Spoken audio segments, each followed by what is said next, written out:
Hey folks, we're getting ready to do a whole new series of YouTube episodes about what I call hunting, shooting practice. In other words, there's bench practice and then there's hunting practice. And I'm going to start with what we're doing today. I'm getting ready to fly with this firearm. So this first episode is about what I call finding your field zero. When you fly and you get there, you don't know what's happened to that scope. Find some way out in the field because you're not going to have a bench. But somehow you got to find that zero. And that's what we're going to do in this first clip. And then in future clips throughout the summer, we're going to talk about how we practice in different weather conditions, different shooting positions. Maybe we'll go and exert ourselves to get our heart rate up there.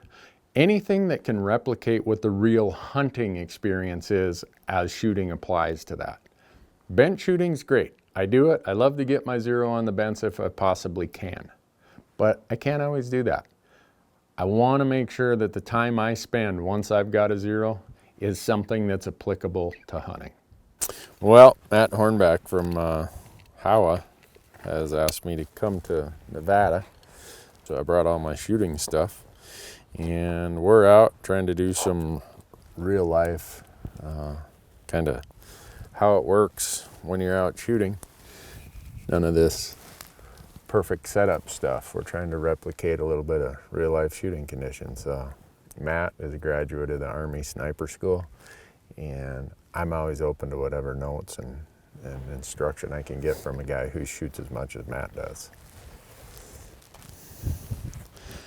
This is going to be fun. Well, this is wide open public land with tons of different features in the same valley. I love the smell of gunpowder on a cold, crisp morning. So. Let's do it, huh? All right. So I think what we'll do is check zero first. Okay. And I don't use expensive targets for this. I make my own. So my targets consist of printer paper because it's pretty cheap, and a roll of duct tape because it's cheap. Pretty cheap.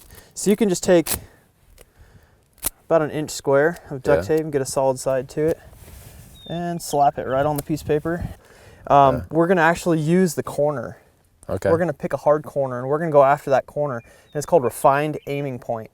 And so what we're going to do is we're going to actually go for this little tip right here. I mean, there's that generic saying, you know, aim small, miss small. Yeah. Right? We've all heard it, but what we're trying to replicate here is just a refined aiming point.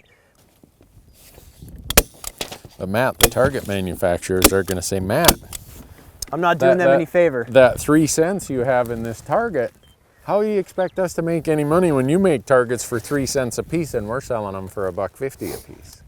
I don't know. I believe on I believe in the DIY concept. So this is my target. On your own target making.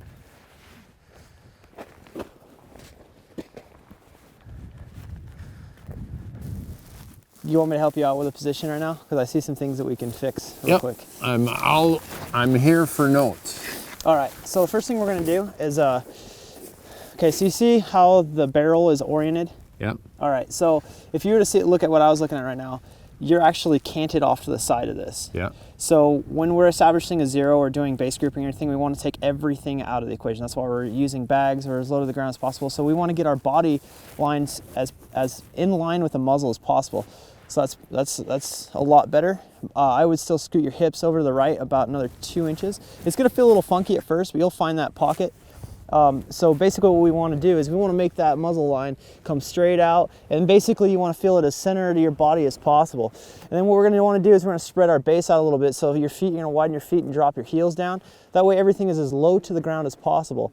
It's very important. A lot of people I see, we use front rest, bags, anything like that, and they wanna lay the barrel on it. You don't want to disturb the barrel harmonics one bit because you're going to degrade accuracy like crazy.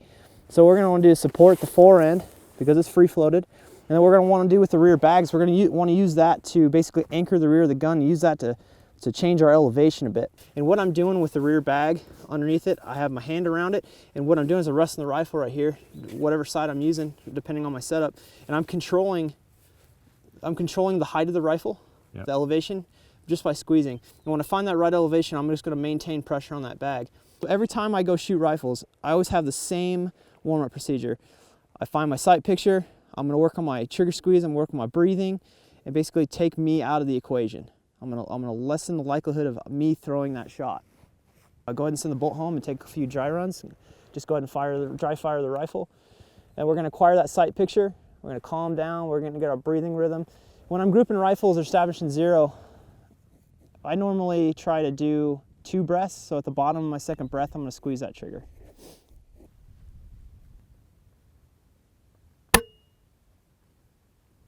And follow through is very important. So what you did there is something that a lot of people wouldn't pick up on.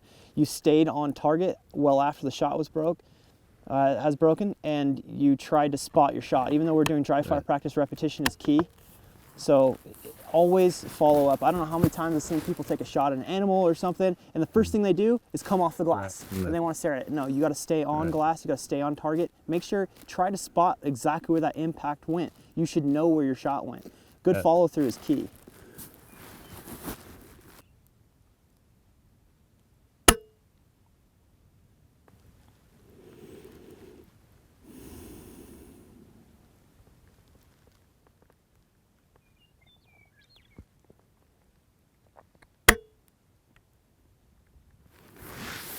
All right. We're business this time.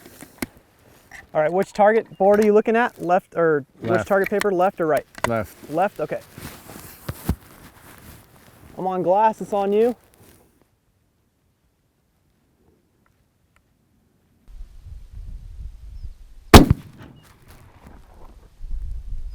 Elevation looked good. You look like you're about 2.5 minutes right.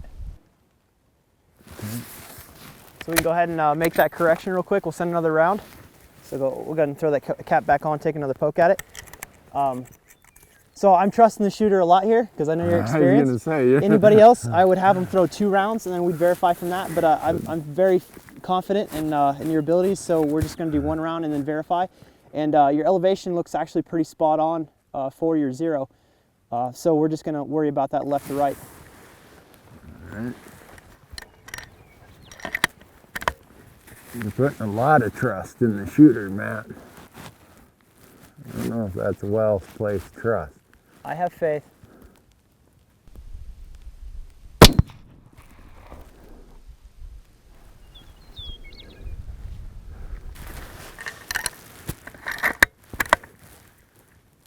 I can pretty much assure you that with my equipment, we're talking operator error more than anything, if ever there's an issue.